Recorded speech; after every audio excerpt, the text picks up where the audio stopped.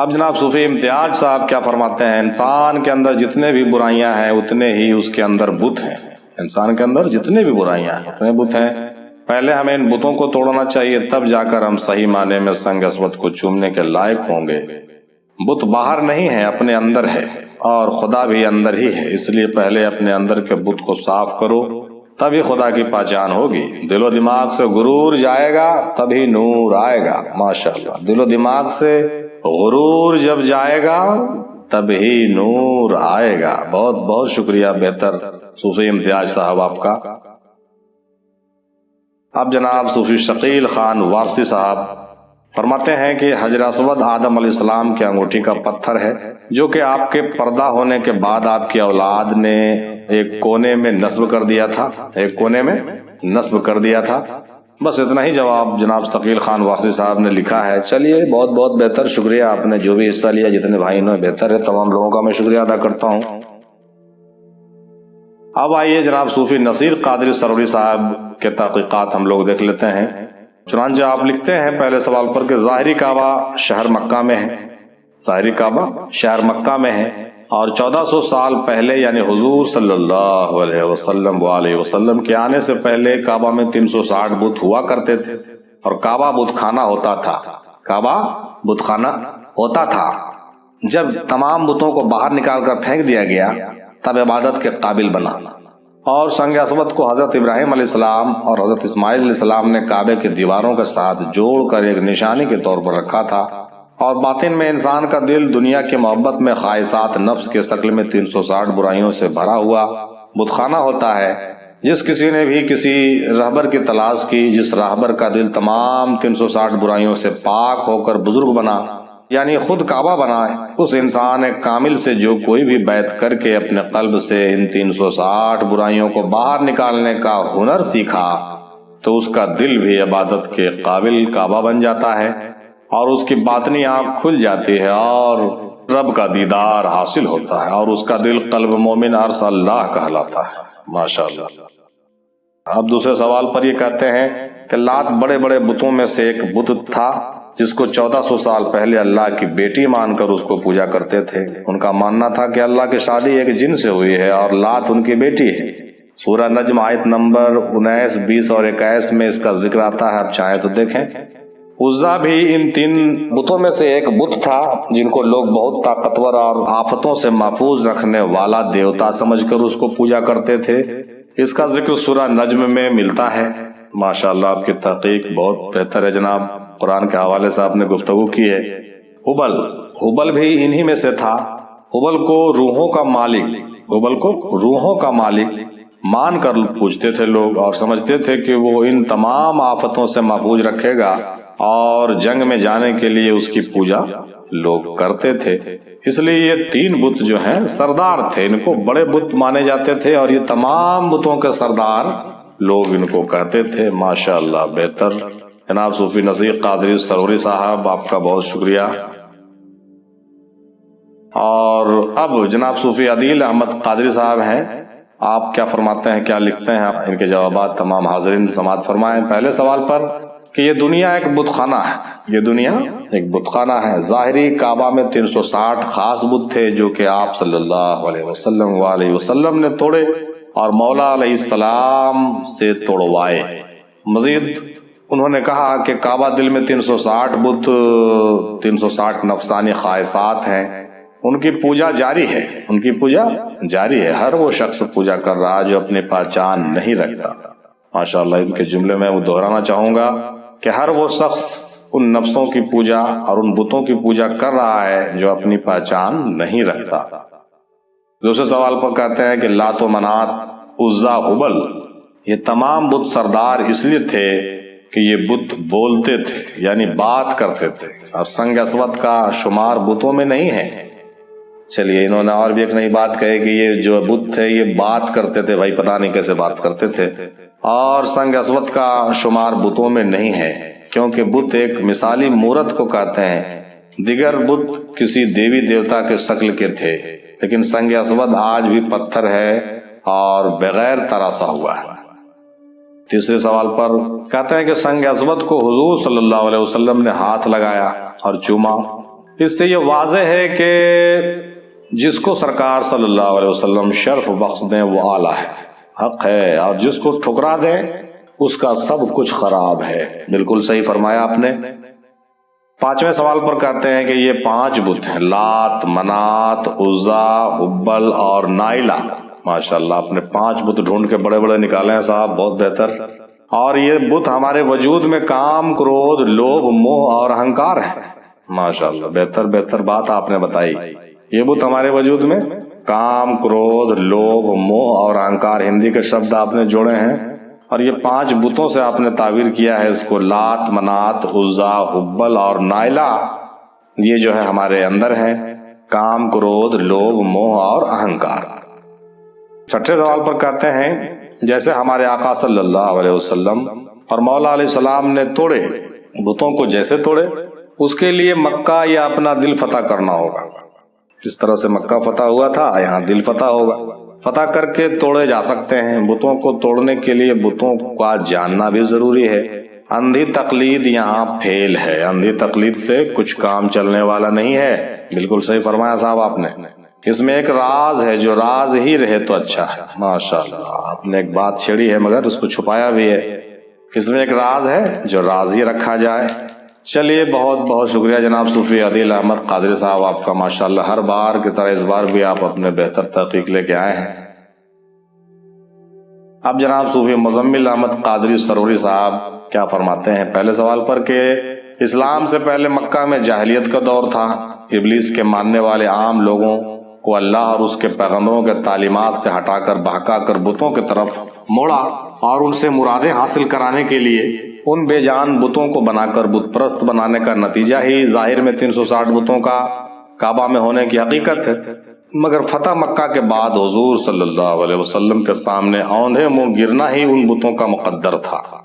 بالکل صحیح فرمایا آپ نے۔ پھر دوسرے سوال پر آپ کہتے ہیں کہ تاریخ مکہ سے پتہ چلتا ہے، تاریخ مکہ سے پتہ چلتا ہے کہ لات، عزا، حبل زمانہ جاہلیت کے مشہور بت الگ الگ قبائل سے تھے۔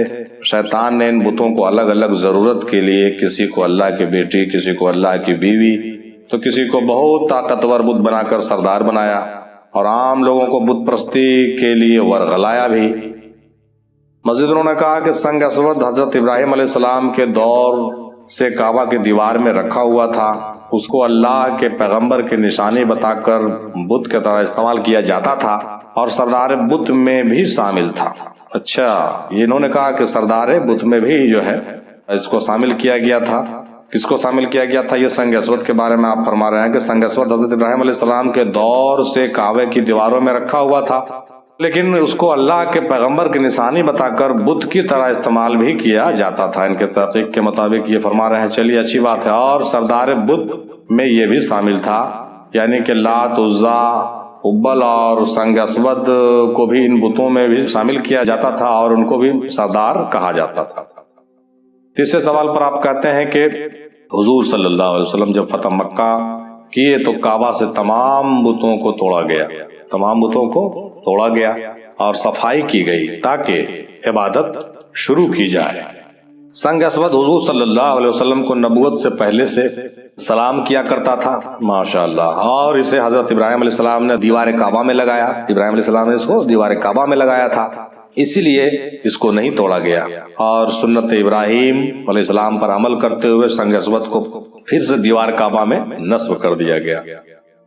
چوتھے سوال پر کہتے ہیں کہ جیسے کعبہ میں 360 بت ظاہر میں تھے، اسی طرح ہمارے وجود میں یہ 360 بت ہمارے قلب میں ہیں، کیونکہ شیطان دل میں بس کر 360 برائی پیدا کرتا ہے اور ہمیں اکساتا ہے اور حسینیت سے یزیدیت کی طرف موڑنے کی کوشش کرتا ہے۔ ماشاءاللہ بہت ہی اونچی بات آپ نے لکھی ہے، بہت بہتر۔ پانچویں سوال پر آپ نے کہا کہ جب تک شیطان کو کھلی آزادی ہوگی، ہمارے وجود میں خواہشات نفس، شہوت اور فرعونیت زندہ رہے گی، اور یہی حالت لات، عزا، حبل کی ہمارے وجود میں ہے۔ جو ان پر چلتا ہے اس کا دل سخت ہو جاتا ہے، سیاہ پتھر دل ہو جاتا ہے، جیسا کہ سنگ اسود ہے۔ بہتر، آپ نے اصطلاح میں سنگ اسود کو لیا۔ چھٹے سوال پر کہتے ہیں کہ جب تک 360 بتوں کا دل پر غلبہ رہے گا تب تک دل بت خانہ ہی رہے گا۔ ان کو توڑنے کے لیے نفس کو قابو کرنا پڑتا ہے۔ کرنا پڑے گا۔ شریعت پر چلتے ہوئے کسی کامل پیر سے بیعت کر کے ان کی ہدایت پر عمل کرنے سے تمام بتوں کو دل سے نکالا جا سکتا ہے۔ پاک دل پیر کامل کے نور سے روشن ہوتا ہے، پاک دل پیر کامل کے نور سے روشن ہوتا ہے۔ قلب مومن عرش اللہ کہلاتا ہے اور معراج کرنے کے قابل ہوتا ہے، یعنی دیدار الہی کر سکتا ہے۔ اگر ذرہ برابر برائی رہے گی تو دل پاک نہیں ہوگا اور شیطان کے وسوسوں میں پھنسا رہے گا۔ ماشاءاللہ، بہت ہی بہتر بات آپ نے لکھا ہے اور ہم لوگوں نے سماعت فرمایا ہے۔ محترم جناب صوفی مزمل احمد قادری سروری صاحب، بہت شکریہ آپ کا۔ آئیے آخر میں کچھ باتیں اپنی اس میں جوڑتے چلیں۔ میرے خیال سے انسان کا دل ہی کعبہ ہے اور اس دل کے اندر نفس اور خواہشات کے یقیناً 360 بت موجود ہوتے ہیں۔ تزکیہ، تصفیہ، تنزیہ کے ذریعے ان بتوں کو توڑنا ہوتا ہے، تب جا کر کعبہ دل پاک ہوتا ہے۔ آدمی اپنے نفس کے ساتھ جو مجاہدہ کرتا ہے اور جب وہ اپنے نفس پر پوری طرح غالب آ جاتا ہے تب ہمارے اندر ہی فتح مکہ ہوتا ہے اور ہمارے اندر حق کی جیت ہوتی ہے اور ہم کامیاب ہو جاتے ہیں۔ لات، عزیٰ اور حبل، یہ تینوں جو ہیں بڑے بڑے بت تھے اور سنگ اسود کوئی بت تو نہیں تھا بلکہ وہ ایک نشانی تھا۔ ان تینوں بتوں کو سردار کہا جاتا تھا۔ میرے حساب سے ہمارے اندر بڑی بڑی خواہشیں جو ہے بڑے بڑے بت کے طرح ہیں، جیسا کہ پہلے بھی اوپر ذکر ہوا ہے بڑے اچھے انداز میں۔ میرے بھی طریقے سے دیکھا جائے، مثلا نفس امارہ، نفس لوامہ اور نفس ملہمہ کو اگر ہم دیکھیں تو ان کو ہم بڑے بتوں سے تعبیر کر سکتے ہیں، کیونکہ اس کے بعد ہی نفس مطمئنہ کا مقام آتا ہے، اور اگر ہم سنگ اسود کو نفس مطمئنہ کہہ دیں تو شاید کوئی مذائقہ نہیں ہوگا، اور کیونکہ یہ بت بھی نہیں ہے اور اسے توڑا بھی نہیں جا سکتا ہے۔ اور رسول اللہ صلی اللہ علیہ وسلم نے فتح مکہ کرنے کے بعد بھی اس کو جو ہے کعبے سے نہیں ہٹایا، کیونکہ وہ کعبے کے دیواروں میں نصب ہے، کعبہ کی دیواروں میں نصب ہے۔ اسی طرح اللہ تعالیٰ کی قدرت اور فطرت اور حکمت اور اس کی حقیقتوں کی نشانیاں، کچھ ایسی بھی چیزیں ہوتی ہیں نشانی کے طور پر، کچھ ایسی بھی چیزیں ہیں یا ہوتی ہیں جسے کعبہ دل سے باہر نہیں کیا جا سکتا، جسے کعبہ دل سے بھی باہر نہیں کیا جا سکتا، جس طرح سے کعبے سے باہر نہیں کیا جا سکتا اسی طریقے سے جیسے محبوب کے چہرے کی صورت، تصویر یار، صورت محمدی صلی اللہ علیہ وسلم، تصور شیخ، یہ کچھ مثالیں ہم نے پیش کی ہیں۔ یہ ایسی چیزیں ہیں جسے سنگ اسود کی طرح کعبہ دل کی دیواروں پر نصب کیا جاتا ہے اور نصب کیا جانا چاہیے بھی، اور اسی کی وجہ سے کعبہ کعبہ ہے اور کعبہ دل بھی مرکز نور اور منبع نور ہے۔ محترم، جہاں تک میرا خیال ہے، یہ میرا اپنا تحقیق ہے، ہو سکتا آپ اس سے اتفاق نہیں بھی رکھیں، اور ہوتا بھی ہے۔ یہی وجہ ہے کہ سنگ اسود کو توڑا نہیں جاتا بلکہ نصب کیا جاتا ہے، نصب کیا گیا اور کیا جاتا ہے، کیونکہ یہ جنتی پتھر بھی ہے اور اللہ کی قدرت و حکمت کی نشانی بھی ہے اور پوری دنیا کے لیے مشعل ہدایت بھی ہے۔ اس پتھر میں اور بھی راز و بھید کی بہت ساری باتیں چھپی ہوئی ہے جس کو بیان نہیں کیا جا سکتا ہے اور بیان کرنا بھی نہیں چاہیے اور ہوگا بھی نہیں۔ بہت ساری باتیں ایسی ہیں جیسا کہ عادل بھائی نے بھی کہا، تو یہاں پر میں بھی خاموش ہوں۔ اب جیسا کہ اوپر ذکر کیا جا چکا ہے بہت ساری باتیں، آپ اس پر غور کیجئے اور یہ خاص طور سے سنیے کہ ہمارے وجود میں جو نفس ہے وہ 360 طرح کا روپ رنگ بدل کر ہمارے سامنے روز آتا ہے۔ نہایت ہی خطرناک بات میں آپ کو کہہ رہا ہوں، 360 طرح کا روپ رنگ بدل کر کے ہمارا نفس ہمارے پاس روزانہ آتا ہے، یعنی تمامی حضرات کے پاس، تمام سالکوں کے پاس آتا ہے، روزانہ آتا ہے، اور ہم ان نفسانی خواہشات کو نہیں سمجھ پاتے اور ہم خدا پرستی کے نام پر کیا کرتے ہیں؟ نفس پرستی کرتے رہتے ہیں، نفس پرستی اور بت پرستی میں گرفتار رہتے ہیں۔ یہ نہایت ہی قابل غور، قابل فکر اور ایک المیہ ہے۔ یہ نفس کے 360 بت سبھی ساتوں اقسام کے نفسوں کے الگ الگ روپ ہیں، اس کو ایسا مانا جانا چاہیے، سمجھنا چاہیے، جو ہم کو کبھی گناہ کرواتا ہے، کبھی شرک کرواتا ہے، کبھی انانیت میں مبتلا کرتا ہے، کبھی غصہ کی صورت میں ظاہر ہوتا ہے، کبھی ریاکاری کرواتا ہے، کبھی غرور کرنے پر آمادہ کرتا ہے، کبھی بغض اور کینہ کپٹ دکھاتا ہے، اور کبھی دولت، شہرت، عزت کی خواہش ظاہر کرتا ہے، اور کبھی عورت، آرام اور آسائش کی خواہش کرتا ہے، آرزو کرتا ہے، اور کبھی عزت اور مرتبہ کی لالچ کرتا ہے، یہاں تک کہ کبھی کشف و کرامت کا اظہار بھی کرتا ہے صاحب، اور کبھی اشار اور قربانیوں کا ذکر کر کے اپنی بڑپن کو ظاہر کرتا ہے اور اپنی ہستی کو واضح کرتا ہے، اور کبھی میں کی لنترانی سنا کر کے بالکل اپنے آپ کو بہت بڑا ثابت کرتا ہے۔ گو کہ ہر چھوٹی چھوٹی باتوں کو اگر لکھ لیا جائے تو بلا شبہ یہ 360 سے کم نہیں ہوں گے حضرت، یقیناً ہوں گے۔ عارفین ان تمام بتوں کو پہچانتے ہیں اور سب کو توڑ دیتے ہیں، اور توڑ کے مکمل کر کے بالکل فنش کرتے ہیں، اور پھر ان کو فتح مکہ ہوتا ہے، کعبہ دل پاک ہوتا ہے، جیسا کہ اوپر بھی ذکر ہوا ہے۔ ہمارے محققین حضرات کے جانب سے آپ ضرور سنے ہوں گے، اور سننا چاہیے، غور کرنا چاہیے۔ ان 360 بتوں کو توڑنے کے لیے نفس کے سبھی اقسام کو پہچاننا ہوگا، نفس کے سبھی اقسام کو خوب اچھے طریقے سے پہچاننا ہوتا ہے، یا نہیں تو کم سے کم 3 بڑے بڑے نفسوں کو، یعنی نفس امارہ، لوامہ اور ملمہ ملہمہ کو ٹھیک سے پہچان کر، ہیڈ آف دی ڈپارٹمنٹ جو ہے اس کو اچھے سے پہچان کر ان بڑے بڑے بتوں کی پہچان کرنی ہوگی۔ اور ان 3 بتوں کے سردار جو ہے لات، عزا، حبل کو کیا کرنا ہوگا؟ توڑنا ہوگا، بالکل اس کو یا تو قتل کرنا ہوگا یا الٹ دینا ہوگا، بالکل کعبے سے باہر نکال کے اس کو پھینکنا ہوگا۔